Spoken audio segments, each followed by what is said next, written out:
There's a saying that speedrunning is the act of playing a game for thousands of hours so you can get good enough to be able to play it as little as possible. Or at least that's something I've heard a couple times. I'm obsessive and neurotic, basically dead inside. Speedrunning should be a no-brainer for someone like myself, but the game I've put the most amount of time into, RuneScape, has never had a reasonable way of speedrunning. Many potential speedruns would require creating a brand new account with a new purchase of membership. Imagine each attempt at an Elden Ring speedrun costing $12.50. But last year, October 12, 2022, Jagex introduced a new game mode designed specifically for the small community of scapers who want to replay quests over and over again, spending hours of their life just to shave off a few ticks from their personal best time.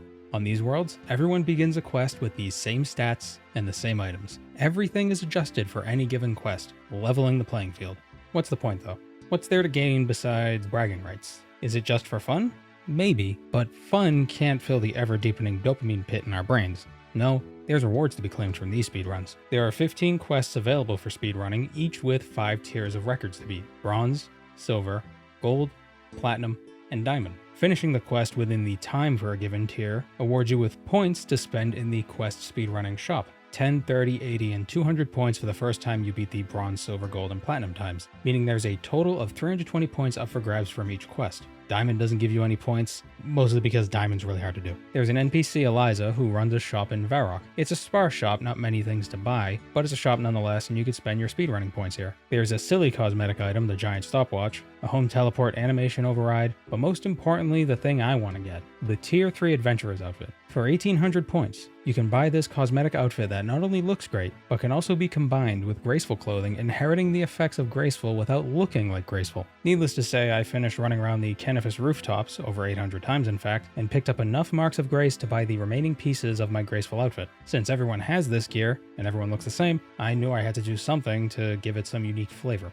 1800 points isn't actually that big of an ask. Getting platinum on 5 of the quests and gold on another is more than enough points. That is, of course, easier said than done. I started with the shortest quest. X marks the spot. The platinum time for this one is 1 minute 45 seconds. With how short the quest is, even if you don't finish it in time, retrying is super quick. Because the speedrunning world lets you reset quests and return to the start with a simple button press, you could literally do this quest over and over again every 2 minutes. Because the quest is so short, it makes tick preservation all that much more important, with every tick being 0.6 seconds. This means I'd have to complete the quest in less than 175 ticks. Saving just a few ticks over the course of the run reduces the time the quest takes by more than 1%. It's significant. The biggest tick save has to do with something called arrive delay. This entire quest is basically a clue scroll. Get a clue on a scroll, dig in a specific location, get a new clue, go to a new location, dig up that clue, so on and so on. With how digging works, it's actually a time loss to dig immediately upon standing on the correct tile. What you should do is run to the tile, wait until you stop, then dig. During the same tick that you dig, you run to the next location. This only saves a single tick, but you need to dig a total of 4 times over the course of the quest, saving 2.4 seconds overall. It sounds trivial, but if you were to scale up the time requirement to an hour, it's the equivalent of saving around 80 seconds. Not so inconsequential. The final optimization is using the crate on Veos rather than talking to him, so there's less dialogue to go through and you save time. You may also have noticed a green square on the screen. That is a screen marker, and it makes buying the spade I need a bit quicker. That's where the spade will be when I open up the shop interface. I can move my mouse to that location while the interface is opening up. That way I don't have to visually scan for the spade after the shop opens. Small optimization, but optimization nonetheless. This took me a few tries, just missing the platinum time by a couple seconds, but I got it pretty quickly. Probably one of the easier speedruns, even though it's got the tightest time requirements.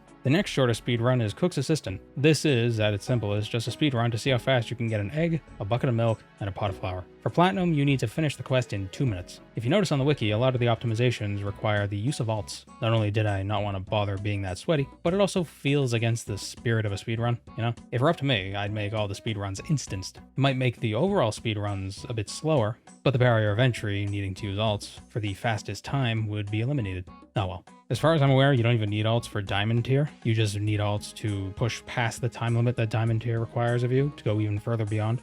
Maybe I'm wrong. Regardless, Diamond didn't matter to me. I was only interested in Platinum. Before reading the wiki guide, what wasn't obvious, at least for me, was that you can get a bucket by buying compost from Faith near the tree patch. My first thought was to buy a bucket from the general store, but it's actually faster to get one from her going through all the dialogue than it is to run around to the shop, open the interface, and buy one that way. You just empty the compost out of the bucket while running to the chicken farm to get your egg. Personally, I'd be a bit leery using milk from a compost bucket, but medieval times, what are you gonna do? It only took me 2 attempts to get sub 2 minutes. Listen to me spam clicking that spacebar.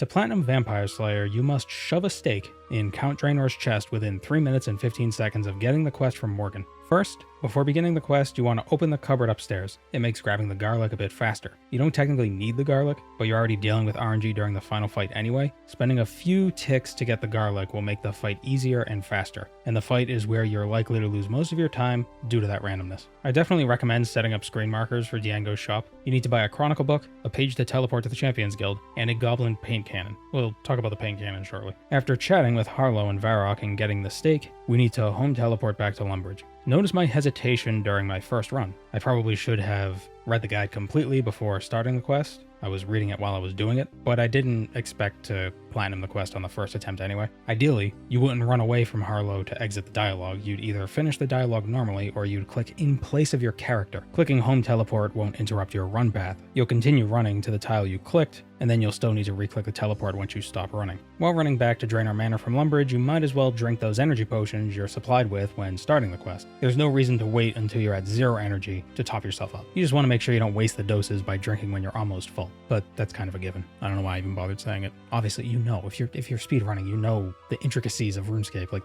that's not even an intricacy, that's just an obvious thing, whatever. The fight is RNG. Whether you kill Draenor fast or slow is all the luck of the dice. But you can skew the odds in your favor by activating your offensive prayers, you're given 30 in all combat stats for this quest, and by using a Goblin paint cannon. The cannon itself doesn't provide any combat bonuses, but it has a higher attack rate than regular punching or kicking. Normally, unarmed combat has an attack speed of 5, 1 attack every 5 ticks, or every 3 seconds. The cannon has an attack speed of 3, 1 attack every 3 ticks, every 1.8 seconds. With it, your hits will be the same strength as unarmed combat hits, but they'll happen much faster. Faster hits means more DPS, means faster quest. Unfortunately, my first fight with Draenor was plagued with several zeros, causing me to miss out on not the platinum time, but the gold time. This entire attempt, it was a mess. I overshot platinum by almost 45 seconds. In fact, I didn't even start fighting Count Draenor until the 3-minute 15-second mark. My second attempt was better. I got to Count Draenor about 15 seconds sooner than before, giving me 15 seconds to beat the vampire, but luck wasn't on my side and I missed platinum by about 15 seconds. I was a bit salty about that. For a change of locale, I went ahead and gave Ernest the Chicken a try. Platinum is 4 minutes, 15 seconds. For a quest like this, there aren't really many clever tricks you can employ to save ticks, but here's what I think works. I, like many RuneScape players, have a feeling for the tick system. Know what I mean? We can kinda tell when an animation is done, even if it's not actually done, but when we can cue movement to another tile. Usually when this works out, we kind of launch away from whatever the animation is to the tile we clicked on. Like that arrive delay thing with digging, it's obvious that animation and movement is kind of weird. What I noticed was that if you, say, click on a staircase or a ladder, your character will stop running a tile before the tile you clicked on and walk the remainder of the distance. But if you click to run slightly beyond the tile you need to click on to climb the stairs, then click the stairs as your character runs past them, then you don't deal with the slowdown. Am I just imagining this is faster? I'm not sure, but I don't think it's slower. The same seems to apply to picking up certain items or walking through doors. The most painful part of the quest is how verbose Professor Ottenstein is. Like, just take the shit and fix Ernest. Enough with all the chatter, Nathaniel Hawthorne. I thought I got platinum on my first try, but this guy just kept talking and talking. Can you imagine somebody just spending a bunch of time talking? It's crazy. I only managed to get silver with a time of 4 minutes 42 seconds. The second attempt went better because of less wasted movement. Because of how critical run energy is, clicking anywhere that doesn't take you to directly where you need to go costs more than just the few ticks it takes to get back on track. Any run energy you waste is lost time. Running is so important that I actually recommend when you're out of energy potions and run energy to hold down the control key when you click. As soon as you regenerate a little bit of run energy, by holding down control and clicking, your character will run to where you clicked rather than walk. The calculations for run energy are more complex than you'd expect. I don't believe it works like stamina in other games where hitting 0 causes an internal cooldown to go off, making regeneration a bit slower. For instance, if you hit 0 stamina in Elden Ring, it'll take a moment to begin replenishing compared to how quickly it would normally replenish if you don't deplete it totally, but retain just a little bit. Old school doesn't come with such a penalty. At least I don't think it does. Maybe I missed something, but if it doesn't have a penalty, then there's no reason not to spam click while holding down the control key, just to get a little bit more distance with just the itty bitty bit of run energy you have. Is that why I platinumed on the second attempt? Doubt it, but it didn't make me not platinum the second attempt, so it all worked out. With that quest done, I was at 3 platinum and 1 gold. 1,080 points. Let's go back to Vampire Slayer. This third attempt I actually got to the Draenor fight at the 2-minute 49-second mark, about 10 seconds sooner than my last attempt. It might not seem like much, but 10 seconds with a 3-tick weapon is about 5 extra attacks. Those 5 attacks could make or break the run. In this case, it made the run because I finished the quest in 3 minutes 11 seconds. Well, 11.4 seconds. Point is faster than 3 minutes 15 seconds. Now I'm at 1,280 points, and only need 520 more for the Adventurer's outfit. That's 2 platinum times, or a platinum and 2 golds, or 4 golds and a silver. I have a few options. Platinuming would be best, but I was starting to get into the longer quests. Every attempt had more steps, every attempt had more room for mistakes. Overall, every attempt just took more time. It should come as no surprise that my first attempt at Black Knight's Fortress wasn't platinum. I missed it by about 14 seconds. Rather than sub 5:30, my time was 5:44:40. It bodes well, actually, because during my first try, the Black Knights were harassing me a ton and not letting me walk through the goddamn door. Man, ain't it annoying when enemies attack you, making it harder to progress the quest, thereby resulting in a slower quest time, ruining your chances at platinum? Surely, this won't play a role later, during a different quest. A big time save in this quest is clicking out of the cutscene once the cabbage lands in the Witch's Cauldron, foiling the Black Knight's plot against Falador. That is the dumbest sentence. Oh, I love this game. You don't need to watch the entire cutscene, and you need all the time you can get to run back to Ceramic and Falador. Another critical action is dropping your items on the run back. You no longer need the armor or the food once you leave the fortress. It'll only weigh you down and drain your run energy faster, so get rid of it. I managed to get platinum by the skin of my teeth. 5 minutes, 27 seconds exactly. Now all I needed was 200 points. The next shortest quest is Demon Slayer with a platinum time of 8 minutes, 30 seconds. Bit of a jump. The longest part of this quest, or at least what feels like the biggest time waste, is when you need to world hop in the Edgeville dungeon to collect bones. First of all, this attempt is already dead because I'm gathering the wrong bones. Bones are heavy, and the amount of running I was doing here was draining my run energy more than was ideal. The better bone spawn is to the east in the little cubby room full of rats. I believe you have to hop one extra time, but it's still faster because of all the run energy you end up saving. Or rather, the run energy you don't waste. The reason why this feels like the biggest time waste is because the timer doesn't pause while you're hopping. It takes around 8 seconds to load into a new world, and you need to hop 5 times, expending at least 40 seconds. But the most annoying part of the quest is the final fight. Clearly, this wasn't a platinum run. I wasn't even fighting Delrith yet, and it already passed the 9-minute mark. Maybe gold was possible? Delrith only has 7 hit points. A couple hits should do it.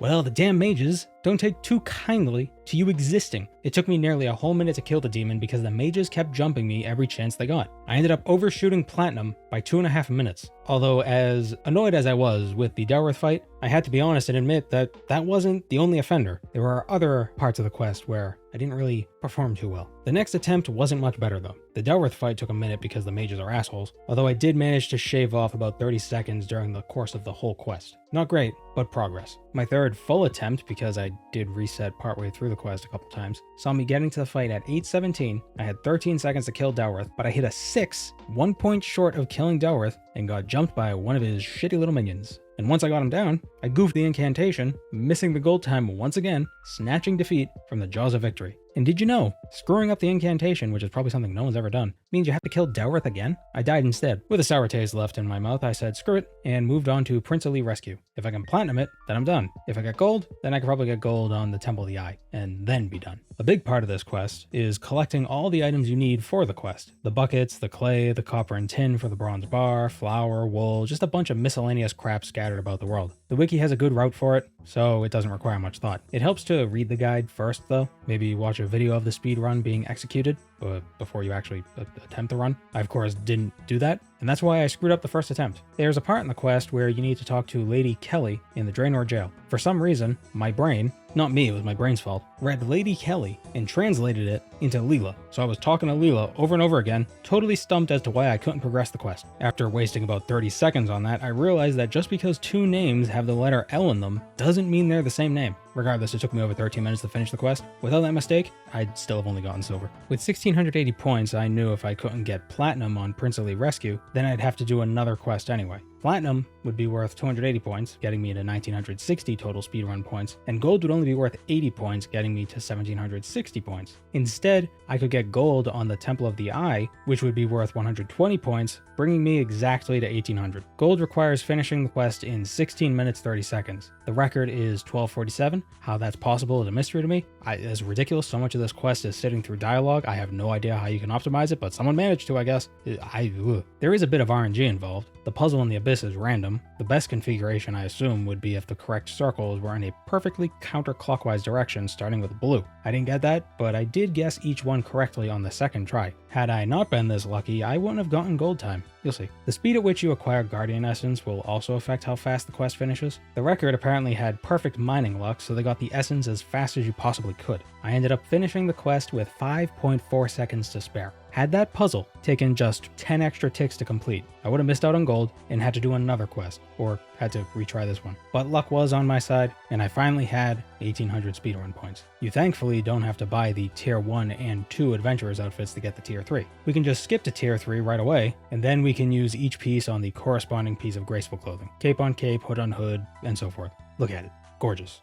And it matches the quest cape. I don't have that yet, but when I do, it'll look amazing. What's really great is I can remove this look should I so desire and come back to Eliza and reclaim my tier 3 outfit for free. I can get as many as I want, but I mean, why would I want to remove this cosmetic change? It's cool, it's thematic, and you don't see many people with it. You gotta flex those pixels, man.